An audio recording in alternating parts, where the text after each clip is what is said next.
At a time when the most powerful empire in history, the Roman Empire, was still worshipping idols, believers were being tortured. 7 young men, who held important positions in the empire, chose to believe and could no longer stay silent. They stood before the Roman emperor and shouted, "Allah is one." Despite threats and pressure, they never stepped back. This bold act of dawah was going to be rewarded by Allah in an extraordinary way.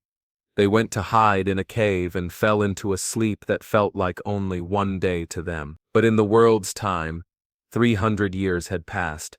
Could this unbelievable event, mentioned in the Quran, really be a case of time travel? Were these people, known as Ashab al-Kahf, actual time travelers? We will explore these questions by looking closely at the words of the Quran and seeing what science has to say. Once again, we're here with a powerful and striking video. Don't forget to subscribe, like the video, and turn on notifications. If you are ready, let's begin. What's the longest you've ever slept? 10 hours? 15? But what if you had slept for 300 years? How would you feel when you woke up?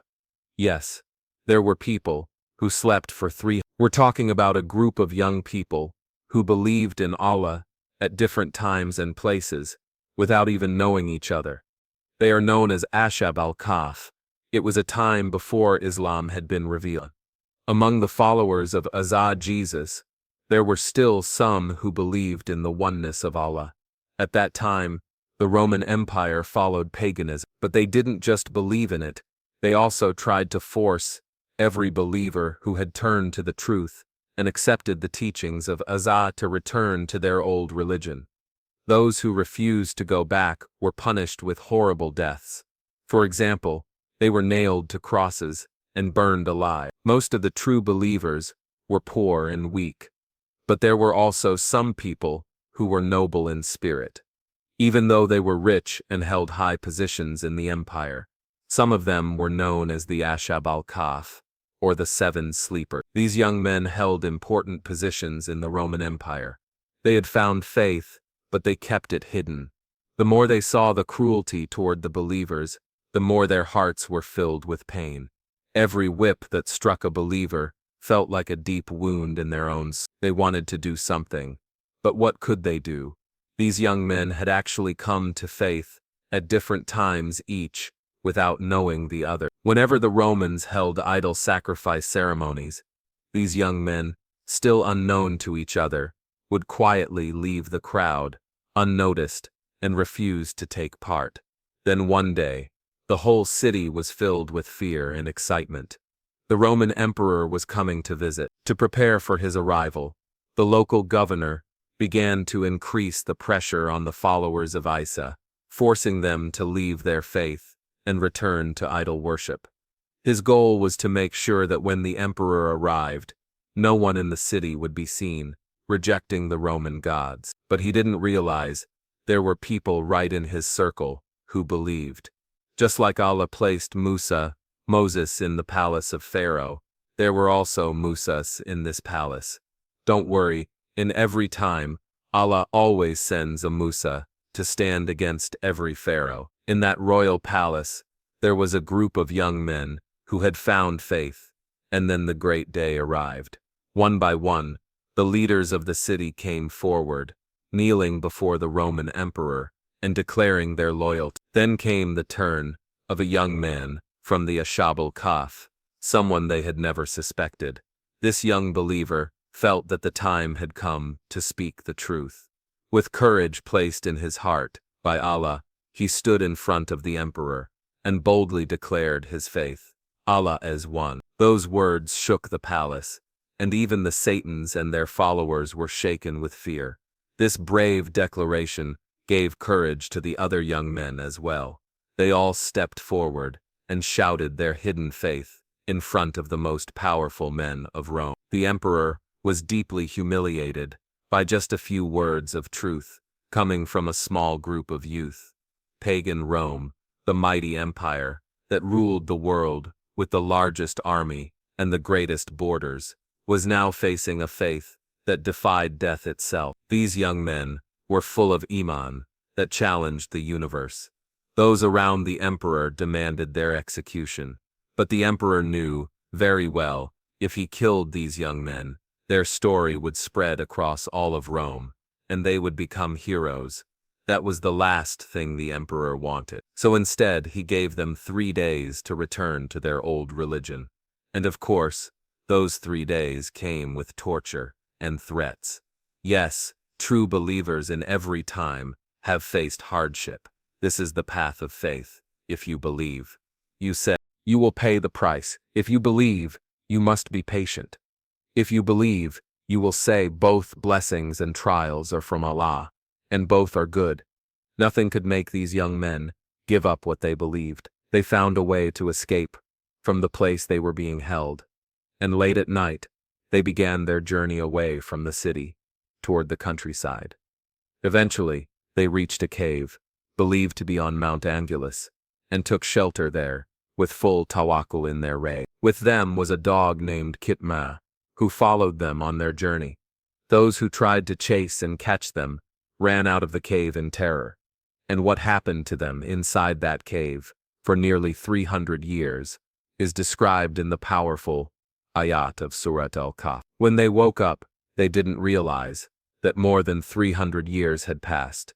They thought they had only stayed in the cave for 1 day, because their bodies looked the same, and they felt no difference at all.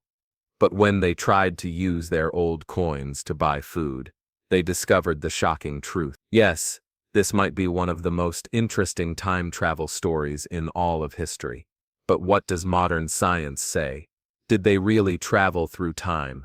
From verse 9 to 26 of Surat al-Kahf, the story of the Ashab al-Kahf is told in detail. If we listen to the ayat carefully, we might see the hidden time travel signs, and even find some scientific clues.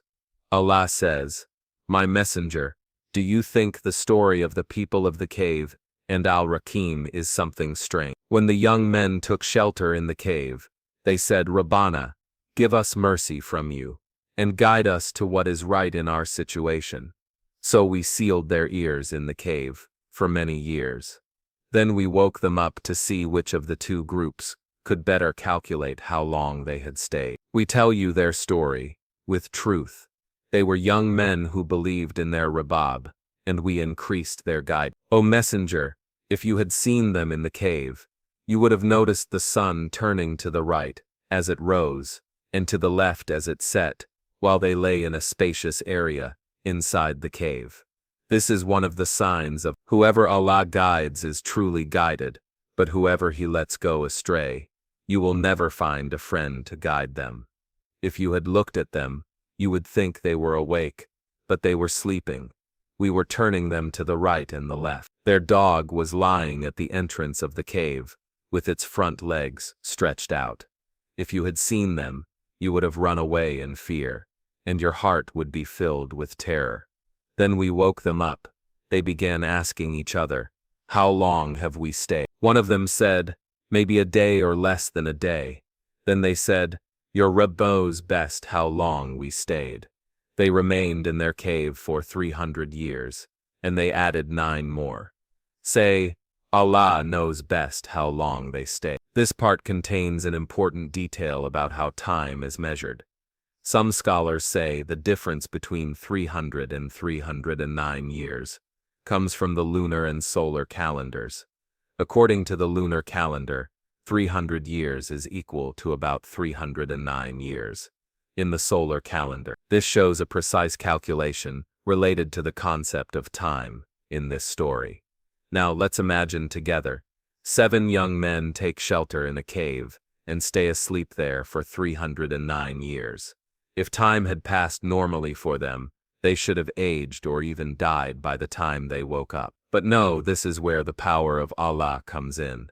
The ayat suggest that when they woke up, they were still young and able to continue their lives as normal. This means their bodies were protected inside the cave. In fact, the ayat do not say they were just in the cave, but in a special space inside the cave. In Surah al-Kahf, verse 17, it says which means they were in a fajwa, a hollow space inside the cave. In Arabic, fajwa refers to a high place untouched by the ground, like something suspended in the air. It can mean a protected and hard-to-reach space, a place almost hanging in time. Some scholars and researchers see this as a kind of time capsule. When they woke up, their first question was, "How long have we stayed?"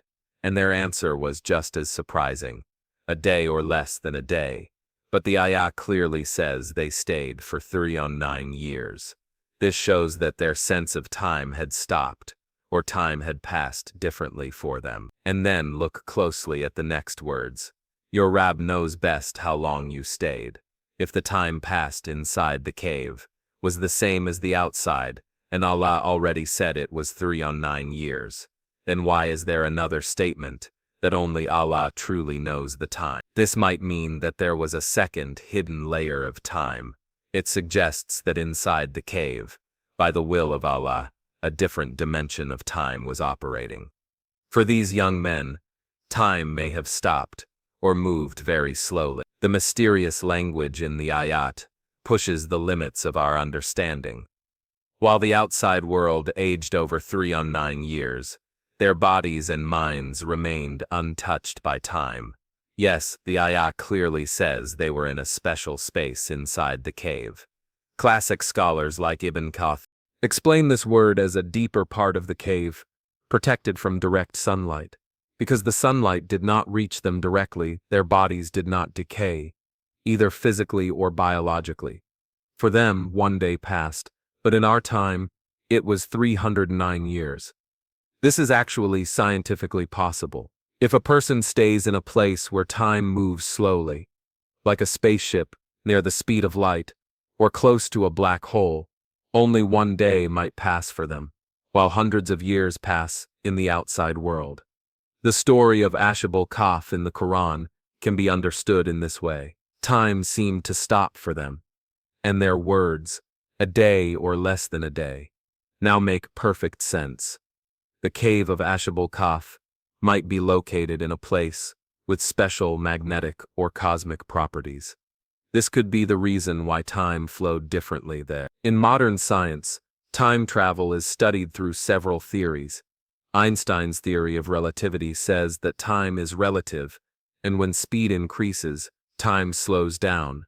In quantum mechanics, the idea of superposition means that an object could exist in different points in time at once. Some scientists believe that traveling into the past is not possible, but traveling into the future might be, at least in a certain way. This may explain why the young men of Ashab al-Kahf experienced only one day, but woke up in a different era. It's possible that they really experienced time travel in a form that science now supports. If the cave was inside a kind of cosmic or magnetic anomaly, the young men might have been physically removed from normal time. If you pay attention, the ayat also mentioned the sun and its light. You may know from Einstein's equations that as we get close to the speed of light, time slows down. And at the speed of light, time stops. There's only one known place where even light cannot escape, the black hole. Nothing can reach the speed of light, but scientists believe that at the beginning of the universe, space itself expanded faster than light. This period is called cosmic inflation. So if space-time itself can expand, some physicists say that faster than light movement is not impossible. In the center of a black hole, there is something called a singularity, a point where mass is infinitely dense. In that place, the concepts of space and time collapse. Space has no meaning anymore. Time does not flow in a straight line. And some scientists say time itself breaks down. According to general relativity, time bends inside a black hole. The usual order of time, past, present, and future, no longer exists in a normal way. Some theorists suggest that at the singularity, all moments of time could be layered together, not past, present, and future as separate, but all as one single now. This is sometimes called timelessness or the collapse of time. In Sufism, especially with thinkers like Ibn Arabi, time is not just something measured by hours. Time is seen as a state, a perception, a kind of veil. The idea that inside a black hole, time collapses and everything becomes just one single moment, is very similar to Ibn Arabi's concept of al-an, the now. He says in reality, there is no time, existence only appears in the present moment. The singularity inside a black hole is actually very close to the lahut realm in Sufi understanding. In the alam al-lahut, there is no space and no time. Everything begins there, but to reach it, one must be willing to lose their self completely. And in Sufism, there is also this belief with Allah, time is not a thing. He is above time. For him, past, present, and future are all one. Allah sees all times at once. Just like he sees this moment, he also sees our future actions and our past, because time is a dimension, and Allah is not inside this dimension. If someone could step outside of time and look at it from the outside, all of time would appear as one single moment. And this, according to science, is possible inside a black hole. Remember, Allah created everything, including black holes. If he gave this ability to something he created, of course he himself has that power completely. It is amazing that while modern science is still young, Sufism was already offering these deep ideas centuries ago. This shows how rich and deep Islamic knowledge really is. Now let's return to Ashabul Kahf. They were in a protected space inside the cave, like a kind of capsule, and maybe this capsule was part of their protection. But why does the ayat say, if you had seen them, you would surely run away in fear and be filled with terror? If we would be scared when seeing them, maybe the capsule had to move in some way to slow down time, and to make time move slower, it may have reached incredible speeds.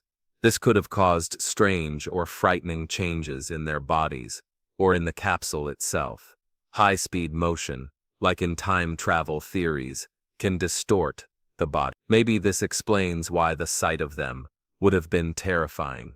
Also, in such a situation, very loud sounds might be created. But the ayat says, we struck their ears and placed a veil. That means they couldn't hear any outside sound, and their consciousness was closed. The same ayat continues, and we turn them to the right and to the left. From this statement, we understand that the young men were constantly turning from side to side. Or still, if we remember verse 17 again, it may be pointing to a state where the young men were suspended in a void, like space inside the cave, moving in a continuous and unnatural way. One possible scientific explanation for this is resonance frequency. When a sound wave matches the natural frequency of an object, the object begins to vibrate more strongly. This is called resonance.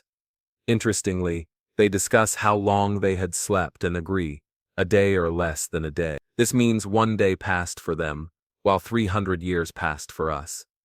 Now let's look at this from the perspective of light and physics. We know that time stops when traveling at the speed of light. But in this case, time didn't fully stop. A day passed, so their speed must have been less than the speed of light. That's our first clue. According to Einstein's theory, no object with mass can reach the speed of light. But think about a photon, a particle of light. Even if it travels 13 billion light years, from the photon's point of view, it all happens in an instant. No time passes for it. So for a photon, the Big Bang and this very moment are the same now. Isn't that fascinating? And this is not science fiction, it's scientific reality. If Allah gave this power to the light particle, the photon, which in Islam we call nur, then of course he can also give similar abilities to a human being, with a ruh soul, whenever he wishes. If the human body can be protected while reaching very high speeds, then according to Einstein's relativity, time will start to slow down. That's why 309 years could feel like 1 hour, or just 1 day. And when we see them, the scene might be very terrifying. Just like the ayah says, all of the expressions in the ayat strongly match what we know as time travel. Later, after this miracle, they were awakened, and one of them went to the city to buy some food. It was at this point that they began to realize they had traveled in time, and were now in a different age. This realization came molely and shockingly after this miracle was shown to the people by Allah.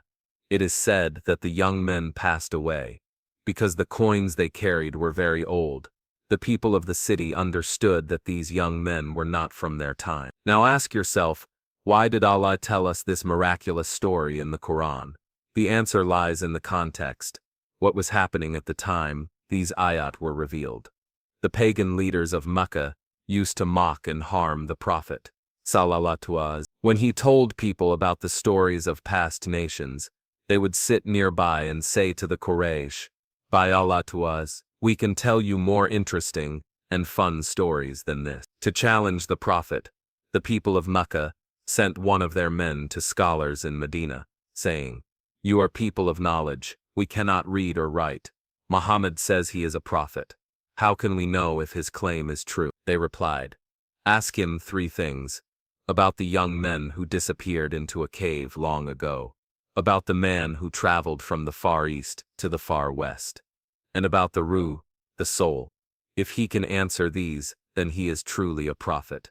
If not, then he is not who he says he is." The man they sent was a disbeliever named Nadir. He returned to Makkah and asked the Prophet these 3 questions with the other disbelievers. Jibril came and revealed Surat al-Kahf. This surah includes both the story of Ashabul Kahf and the story of Zulkarnain, the man who traveled from east to west. The disbelievers of Makkah were shocked by the story of Ashab al-Kahf because it was exactly the kind of knowledge they didn't expect the Prophet to have, and that's why they had asked about it, to test him. Many centuries later, when the young men finally woke up, everyone around them realized something very important. Life is in the hands of Allah. He can give life as He wills, in any form He chooses. He can make a servant sleep for hundreds of years, and then bring him back to life just like these young men. So when people lie down in the sleep of the grave, if Allah wills, He can bring them back to life. And this is not difficult for Him at all. After this awakening, thousands of people rushed to the cave to see the Ashabul Kahf. They saw with their own eyes the young men who had been there for centuries. Because of this, the people's belief in the Akhirah, the hereafter, became strong. They understood that Allah is fully capable of bringing the dead back to life, just as He awakened these young men after so many years. When the people saw them, the young men went back into the cave. They raised their hands in dua, bowed in sujud to Allah, and returned to the sleep of death until the day of judgment. After this great miracle, the Roman rulers built a place of worship at the entrance of the cave. And so the story of the Ashabul Kahf came to an end, after they completed their mission of being a proof for the hereafter and a reminder of Allah's power over life and death. So we want to make similar stories, like the story of Zulkarnain. It is also mentioned that he sealed a barrier or a gate, blocking a path. This could also point to another dimension, or be a symbol for what scientists call a wormhole, or space-time fold. If this video reaches 10,000 likes, we promise to make a new episode about the story of Zulkarnain as well, exploring it with science. What do you think about all of this story and scientific truth in Islam? Share your thoughts in the comments below.